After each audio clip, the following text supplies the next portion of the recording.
Esta es el décimo capítulo, el décimo estudio que tenemos sobre esta temática de conociendo al Salvador a través de las Escrituras. Y la verdad ha sido un viaje maravilloso, hermoso, puesto que todo lo que se trata de conocer a nuestro Señor Jesucristo es el comienzo de la eternidad. Recordemos lo que dijo el Señor en su oración sacerdotal en Juan capítulo 17, versículo 3. Él dijo: Padre, ¿cierto?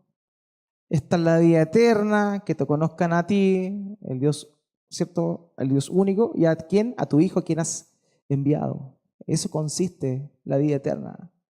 Consiste en conocer al Hijo, consiste en conocer al Padre, y nadie puede conocer al Padre si no es a través del Hijo. Por eso es necesario poder conocer a nuestro Señor Jesucristo y verlo a lo largo de toda la Escritura. Hemos visto que no tan solo en el Nuevo Testamento se habla de nuestro Señor Jesucristo ya de una manifestación clara, sino que en el Antiguo Testamento, en el Antiguo Pacto, también se habla de nuestro Señor, obviamente por medio de profecías, que es lo que nosotros más conocemos o es lo más popular en el mundo cristiano, pero también hemos visto que hay otras formas en las cuales también Dios da a conocer la presencia de su Hijo por medio de, llamémoslo, promesas, que es un concepto más amplio que el de las profecías, y también por medio de lo que nosotros conocemos como tipologías o los tipos. Los tipos son una representación de algo que se iba a cumplir de una manera plena y perfecta después. Esa es la idea de la tipología. Hablamos nosotros de que la palabra tipo significa, es como un molde, tiene la idea de un molde que moldea o que figura algo, pero que realmente el contenido, lo que se le echa a ese molde, es el producto definitivo. De esa manera, las manifestaciones descritas en el Antiguo Testamento sobre Jesús son el tipo, y el antitipo, es decir, el producto final, es el cumplimiento en la vida del Señor Jesucristo. Vimos que las tipologías en el Antiguo Testamento nosotros las podemos ver por medio de personas que existieron realmente, que históricamente vivieron sus vidas, pero que su actuar, sus aciertos y sus errores nos muestran de alguna forma lo que Jesucristo iba a venir a hacer. Y hablamos, ¿cierto?, de que Adán es un tipo de Cristo. El mismo apóstol Pablo en el Nuevo Testamento lo manifiesta de esa manera. Dice que Adán era un tipo o era una sombra del Cristo que había de venir. Adán es el primer, Adán, y está el segundo Adán, que es el perfecto, que es nuestro Señor Jesucristo.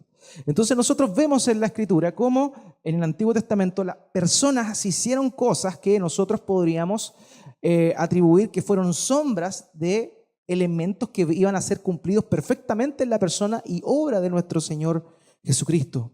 Vimos en Abel, por ejemplo, que Abel fue el primer mártir, un hombre inocente, un hombre que lo único que hizo fue hacer la voluntad de Dios y sacrificar aquel sacrificio, aquella ofrenda que a Dios le era grata, que era un cordero. Y fue asesinado por envidia, ¿cierto?, por su hermano Caín. Y eso nos muestra al hombre pecador matando al hombre justo. Y de alguna manera, tipológicamente, nosotros vemos que el hombre injusto, el hombre desobediente que pretendía adorar a Dios, que es el pueblo judío, ¿cierto?, los principales sacerdotes, terminan asesinando al hombre justo, que era el Señor Jesucristo. Entonces nosotros vemos ahí una tipología en la vida de Abel. Hablamos también de Noé, ¿cierto? Como Noé fue el primer pregonero de justicia, dice el escritor de Hebreos, refiriéndose a Noé. Pregonero es la misma idea de predicador. Noé fue el primer hombre que predicó la justicia, que predicó que venía un juicio y que la gente debía arrepentirse, pero nadie creyó en él. De la misma manera, el Señor Jesucristo es el perfecto Noé, que predicó también la justicia, pero él mismo era la justicia. Y así hablamos también, por ejemplo, de otros personajes, Melquisedec, que es el tipo por excelencia, hablando de persona, en persona, pero también hablamos que en el Antiguo Testamento se muestran otras tipologías de la persona y obra de Cristo. Y empezamos a hablar hace varias semanas sobre cómo el tabernáculo era una representación de la persona y obra del Señor. Vimos cómo los elementos que conformaban el tabernáculo, los materiales empleados para la construcción del tabernáculo, nos mostraban a nosotros ¿qué? Nos mostraban atributos o cosas que el Señor iba a hacer en su misión aquí en la tierra. También hablamos de algunos lugares, como les comenté la semana pasada. La idea no es hacer un análisis detallado de cómo es que cada elemento del tabernáculo nos apunta a Cristo, porque realmente no terminaríamos nunca de eso, de hacer ese análisis. Siempre vamos a poder comprender o en realidad asombrarnos con la grandeza de nuestro Señor a la hora de verlo a Él, cómo es representado de una manera perfecta en el tabernáculo. El día de hoy vamos a estar avanzando un poco, ya no vamos a estar hablando del tabernáculo como tal, sino que vamos a ver otra forma o otra tipología del Señor Jesucristo, pero en esta oportunidad por medio de las festividades, que Dios le mandó a Moisés para que el pueblo cumpliera. Entonces hoy día vamos a estar viendo a manera introductoria y vamos a estar hablando de la primera fiesta que Dios ordenó a Moisés que el pueblo cumpliera para hacer memorial de alguna forma, de una manera tipológica, de lo que iba a venir a ser cumplido por el Señor Jesucristo. Entonces vamos a hablar hoy día de las 7 fiestas como tipo de Cristo. Ahora, cuando Dios saca al pueblo hebreo de Egipto, Él lo llama a ser su pueblo. Él le dice a Moisés: anda a sacar a mi pueblo, anda a llamar y a buscar a mi pueblo. Israel, ¿cierto? Dado la promesa que Dios le había dado a Abraham, era aquel pueblo escogido por Dios para ser su pueblo especial, para ser el pueblo sobre el cual Dios iba a mostrar su amor, su compasión y todo eso. Pero nosotros vemos que Israel, el pueblo de Dios del Antiguo Testamento, es llamado para ser ese pueblo especial. No es que ese pueblo haya querido o haya buscado a Dios. Los israelitas no se caracterizan, incluso hasta el día de hoy, por ser hombres que en verdad anhelan a Dios. Más bien, lo que ellos anhelan o lo que ellos buscan siempre es su religión, porque son sumamente nacionalistas. Los judíos hasta el día de hoy son sumamente nacionalistas. Por eso ellos aman a su Dios. ¿Por qué? Porque su Dios representa a su nación. Pero en realidad ellos están velados en este momento, pero no aman a Dios verdaderamente conforme a su palabra, conforme a lo que Él ordenó por medio de la Escritura. Entonces, cuando Dios llama y saca al pueblo hebreo de Egipto, lo hace su pueblo especial, y fíjense en esto, y lo invita a participar de sus bendiciones. Las fiestas fueron instituidas por Dios y no por los israelitas. Nosotros normalmente vemos, ¿cierto?, que en las naciones del día de hoy, por ejemplo, en nuestro país, hay en la Cámara de Diputados, ¿cierto?, se genera un proyecto que declara tal día festivo por tal razón. ¿Ya? Es el pueblo quien declara cuáles son sus festividades. Pero en el caso del pueblo de Dios no fue así. Fue Dios quien le dice cuáles son las fiestas que ellos tenían que cumplir. Porque las fiestas no eran del pueblo, las fiestas eran de Dios. Y el pueblo estaba invitado a participar en esas fiestas. Y eso es lo increíble y maravilloso que nosotros vamos a ver aquí. Es Dios quien invita a su pueblo a participar de sus fiestas. Aquí Levítico capítulo 23, versículos 2 al 3 dice lo siguiente: habla a los hijos de Israel y diles las fiestas solemnes de Jehová. ¿Se da cuenta? Las fiestas solemnes ¿de quién? De Jehová. No eran del pueblo. El pueblo estaba invitado a participar de eso. Las cuales proclamaréis como santas convocaciones. Serán estas: 6 días se trabajará, mas el 7º día será de reposo, santa convocación. Ningún trabajo haréis, día de reposo es de Jehová, en donde quiera que habitéis. Por así decirlo, esta es la primera fiesta que no está considerada dentro de las otras 7. ¿Por qué? Porque las otras fiestas eran anuales. Las 7 fiestas que a partir de hoy día, más adelante, vamos a comenzar a ver, son anuales, mientras que la festividad per se de Dios a la creación, y esto nótese bien, a la creación, no es solo al pueblo, porque si nosotros lo vemos bien, el día de reposo, ¿cuándo fue instaurado? En la creación. Dios descansó el 7º día, eso es lo que dice la Escritura. Entonces nosotros tenemos que tener claridad al respecto. El reposo o el descanso de Dios es una fiesta que todo el mundo está obligado de alguna forma o que debe conocer todo el mundo. Y de alguna manera u otra el mundo sí lo reconoce, puesto que descansa un día de la semana, ¿cierto?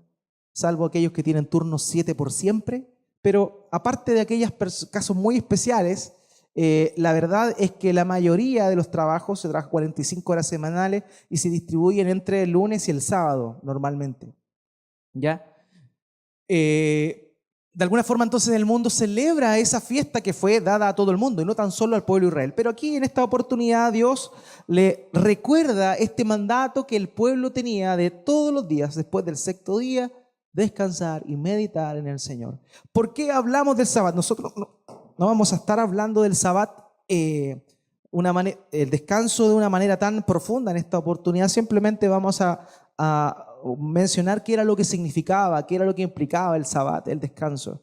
El descanso nos habla de que había trabajo, habían obras que la gente debía hacer, pero que había un momento que había que descansar, que representaba el descanso, entre comillas, que Dios tuvo de su obra creativa.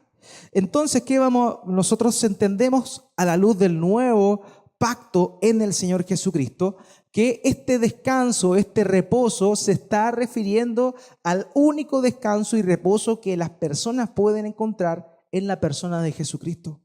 El Señor Jesús dijo en Mateo 11:28, vengan a mí los que están cansados y trabajados y yo los haré descansar. Él es el reposo. De la misma manera que el Señor Jesucristo es el templo genuino donde el pueblo puede reunirse y comunicarse con su Dios, de la misma manera Jesucristo es el reposo, es el descanso, donde ya el hombre puede descansar de sus obras. El hombre pretende alcanzar a la deidad o a una relación con Dios por medio de su buen obrar, ¿cierto? Está la noción en cada persona de este mundo que puede alcanzar la virtud del Dios creador por medio de portarse bien. Esas son obras. Pero ¿qué dice el mensaje de Cristo? Dice que las obras no son suficientes siquiera, no son necesarias ni suficientes. Solamente el descanso la persona la puede hallar en Cristo Jesús. Él es el verdadero reposo. De esa manera, el Sabbat lo que representa a lo que apunta es al Señor Jesucristo. Recordemos aquel episodio cuando los discípulos, era el día de reposo y los discípulos estaban arrancando espigas.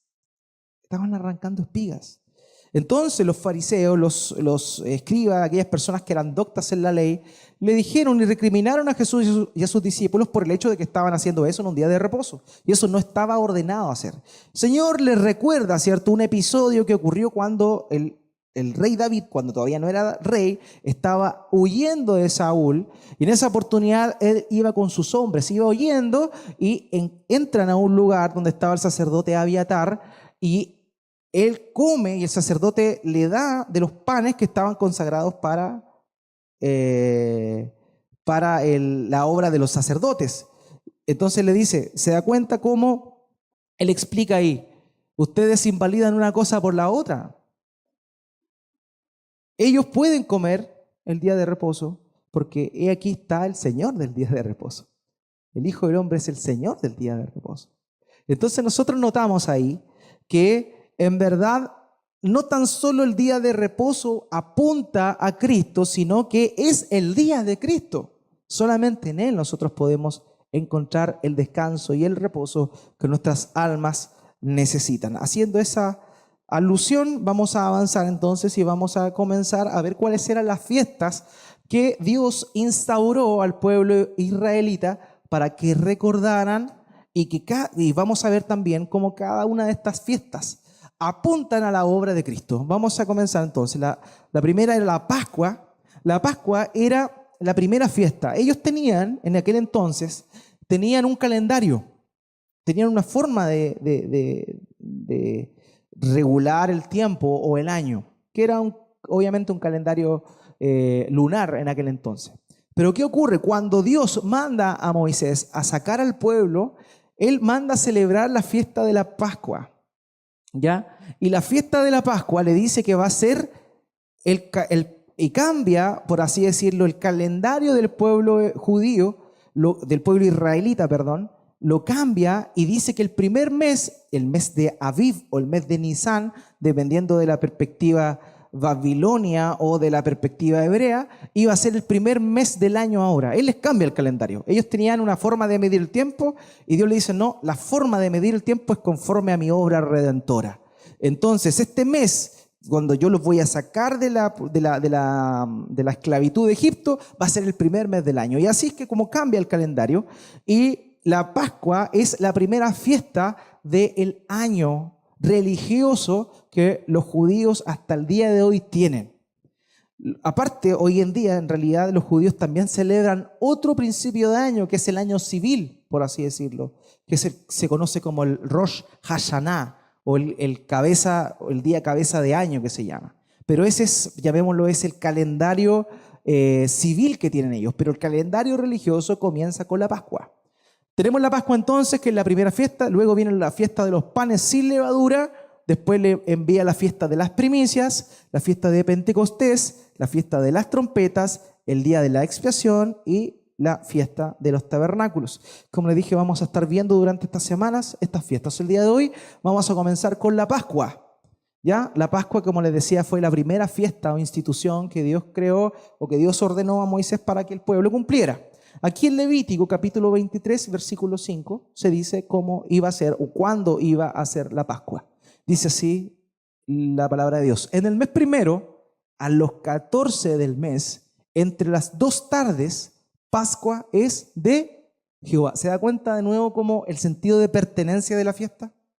No es la Pascua de los judíos, no es la Pascua de los israelitas, es la Pascua de Jehová. Las fiestas son de Dios, porque todo es por Él y para Él. Y nosotros simplemente nos vemos bendecidos con aquellas cosas que Él hace por amor de su nombre. Es así entonces como vemos nosotros que Él establece esta fiesta. Ahora, la Pascua, ¿cierto? Les comenté que de la misma manera la Pascua, la fiesta de los trompetas, los tabernáculos, la fiesta de las primicias, que es Pentecostés, la fiesta de Pentecostés, la fiesta de las primicias, todas ellas apuntan a Cristo. Y aquí el apóstol Pablo en la 1 de Corintios capítulo 5, versículo 7, deja más que claro que todas esas fiestas, y en particular la fiesta de la Pascua, hacía una alusión directa ¿a qué? Al Señor Jesucristo. Fíjese acá. Límpiese de la vieja levadura para que sean una nueva masa sin levadura, como en realidad lo son. Nuestra Pascua, que es Cristo, ya ha sido sacrificada por nosotros. La verdadera Pascua es Cristo. La Pascua que fue ordenada al pueblo israelita para que cumplieran todos los años era una sombra de aquello que iba a cumplirse de una manera perfecta y una vez y para siempre la persona y obra de Cristo. Cristo es nuestra Pascua, hermanos. En Cristo se cumple la Pascua, en Cristo se cumple el día de la expiación, en Cristo se cumple la fiesta de los tabernáculos, en Cristo se cumple todo eso. Entonces, no podemos decir nosotros que cuando estemos ahí en la presencia del Señor, estemos reinando con Él, vamos a celebrar la fiesta de los tabernáculos. Eso no tiene sentido. Porque si Él es la encarnación y el cumplimiento de la fiesta de los tabernáculos es en la persona de Cristo, no es necesario que eso se cumpla de una manera literal. ¿Se da cuenta? Entonces, tenemos que comprender siempre esto. Todas las fiestas del antiguo pacto apuntaban a la obra de Cristo. Y una vez cumplida la obra de Cristo, ya no es necesaria la fiesta. ¿Por qué cree usted que de una manera providencial, en el año 70 después de Cristo, Dios permite que los romanos destruyan Jerusalén, destruyan el templo, y a partir de ese momento ya no se celebraron más sacrificios? Y hasta el día de hoy, creo que algunos ahí por ahí andan haciendo una versión renovada del templo y están oficiando sacrificios, pero providencialmente en ese momento de la historia, en el año 70, nunca más se pudieron oficiar sacrificios, porque sin templo no se podía hacer sacrificio. Entonces, ¿por qué? Porque el sacrificio perfecto ya había sido cumplido una vez y para siempre, y ese es el sacrificio de Cristo. Y todas las cosas que ocurrían, todos aquellos simbolismos de esas fiestas, de esas ofrendas, de esos sacrificios y holocaustos, apuntaban a la persona y obra de Cristo. Él es nuestra Pascua, hermanos. Ahora bien, Pascua, la palabra Pascua proviene del vocablo hebreo Pesaj, que significa pasar de largo, ¿ya?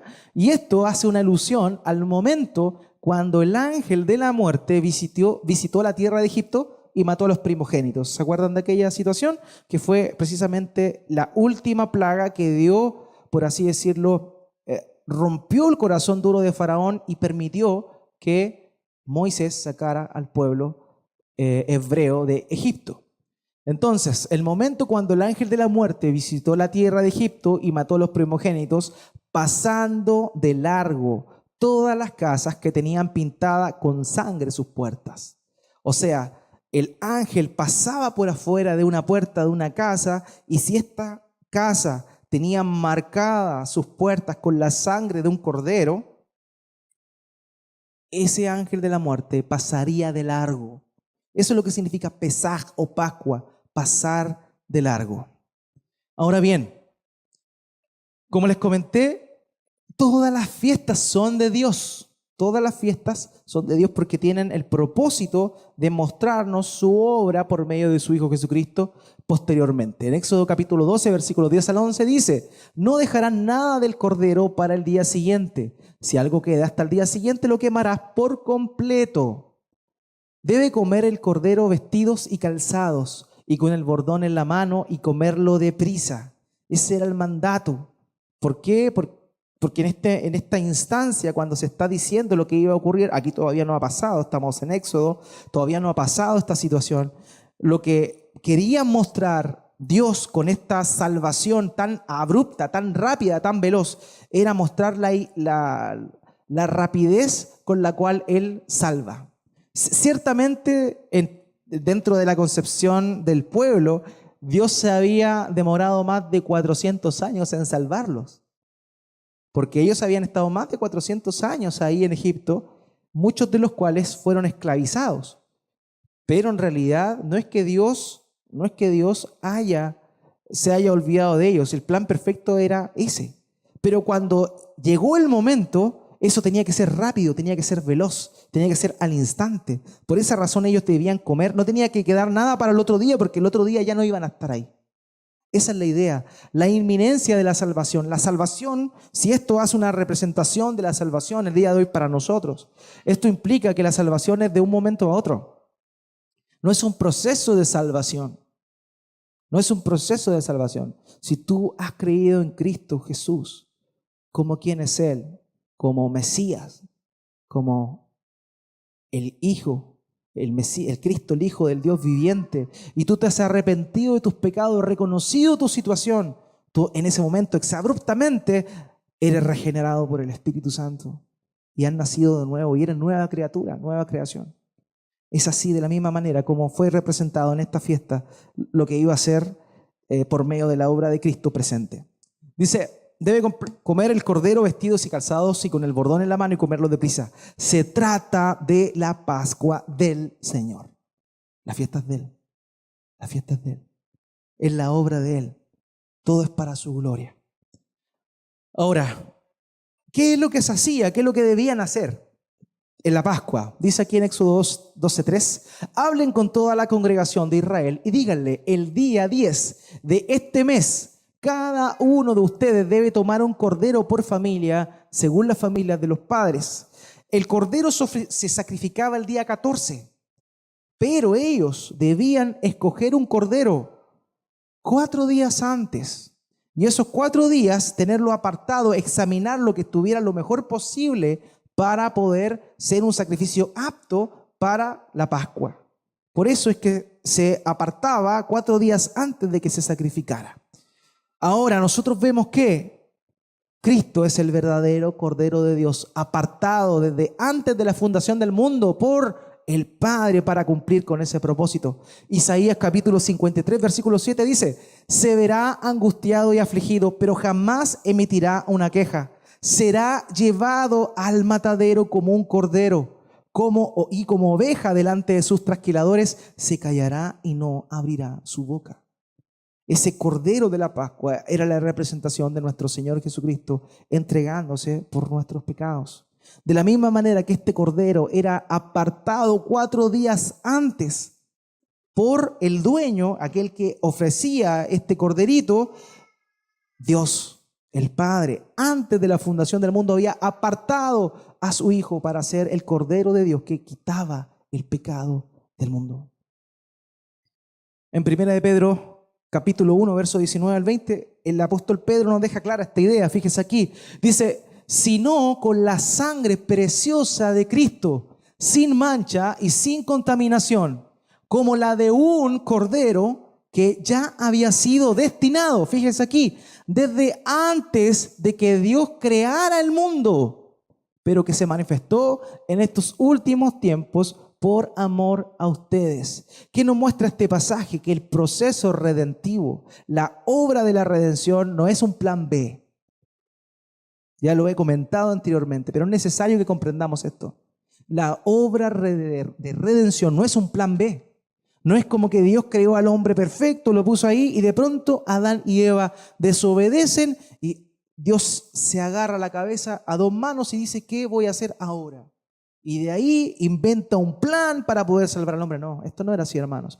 Antes de la fundación del mundo, antes que Adán siquiera fuera creado, antes que los elementos con que Dios ordenó la creación fueran creados, antes de eso, el plan de redención ya estaba. Todo ideado, todo dentro de la omnisciencia de Dios, creado para su gloria, para sus eternos propósitos. Sino con la sangre preciosa de Cristo, sin mancha y sin contaminación, como la de un cordero que ya había sido destinado desde antes de que Dios creara el mundo, pero que se manifestó en estos últimos tiempos por amor a ustedes. El cordero de la Pascua, hermanos, tenía que ser un macho. De esa forma se representa a Cristo como un varón de dolores experimentado en quebranto. El cordero tenía que ser el primogénito también. No podía ser algún cordero de la majada simplemente, tenía que ser el primogénito de su madre.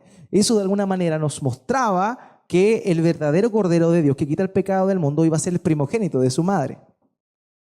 El cordero tenía que ser de 1 año. En ese tiempo, los corderos de 1 año, aquellos que conocen un poco de ganadería, saben que el mejor momento de un cordero es al año.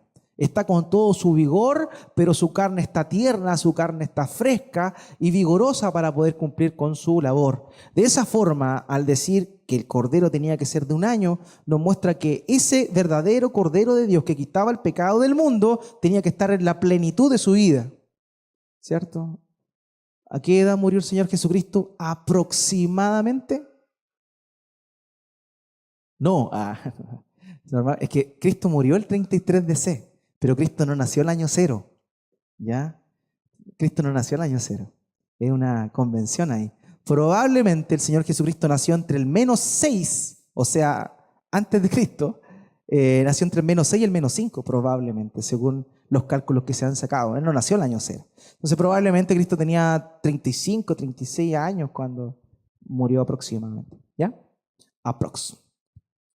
Ya, muy bien. Él estaba en lo mejor de su vida. Él estaba en los 30 años, son la mejor edad, dice. En la mejor edad. Bueno, ahora, el cordero tenía que ser sin defecto alguno y nosotros vemos, Cristo Jesús nunca pecó. Él nunca falló. Fue tentado a semejanza de nosotros, pero Él no pecó. Él era perfecto y sin mancha. Como les comenté anteriormente, el cordero debía ser apartado durante 4 días. ¿Ya? 4 días. Eso representaba que el Padre, antes de la fundación del mundo, ya lo había apartado. Pero también hay algo curioso aquí. Como les decía, el día 10 del mes de Aviv, que era el primer día del mes del año, donde se separaba este corderito, el dueño del cordero tenía que examinarlo, tenía que estar de lo mejor para poder ser sacrificado. Curiosamente, las últimas horas de Jesús fue sacado, apartado y examinado. Nosotros analizamos, por ejemplo, en los relatos del Evangelio, la última semana de Jesús y vamos a ver que el momento de mayor objeción sobre su vida y ministerio fue en ese momento. Todos le hacían preguntas, todos lo querían pillar, los religiosos estaban buscando alguna razón para condenarlo, para entregarlo y finalmente matarlo. Él estaba siendo examinado de la misma manera que los corderos eran examinados un poquito de tiempo antes para ser entregados. Lo otro, el cordero el cordero tenía que ser inmolado sin quebrarle ningún hueso. ¿Ya? No se podía quebrar los huesos del cordero. De la misma manera, ningún hueso de nuestro Señor Jesucristo fue quebrado cuando Él fue sacrificado en la cruz. ¿Se acuerdan? A los otros dos hombres que estaban junto a Él, a ambos se le quebraron las piernas, que era para que murieran rápido, pero ya Cristo estaba muerto y no se le quebró ningún hueso, cumpliéndose de esa manera lo que estaba estipulado. El cordero era comido por la familia que lo ofrecía. ¿Ya? ¿Eso qué implicaba? Las bendiciones del sacrificio eran para aquel que estaba oficiando el sacrificio, el que está dando el sacrificio. De la misma manera, el sacrificio de nuestro Señor Jesucristo fue para beneficio de su pueblo, ¿cierto? Y ese pueblo el día de hoy somos nosotros, la iglesia. Y ese pueblo también corresponde a todos aquellos santos y redimidos del antiguo pacto, de la misma manera como un solo pueblo. O sea, los beneficios de aquel sacrificio los reciben su pueblo, nosotros. Él fue entregado por nosotros, sacrificado por nosotros, y nosotros recibimos los beneficios. Lo otro, se cosía la cabeza, las patas y las entrañas, como se dice en el Éxodo capítulo 12, versículo 9.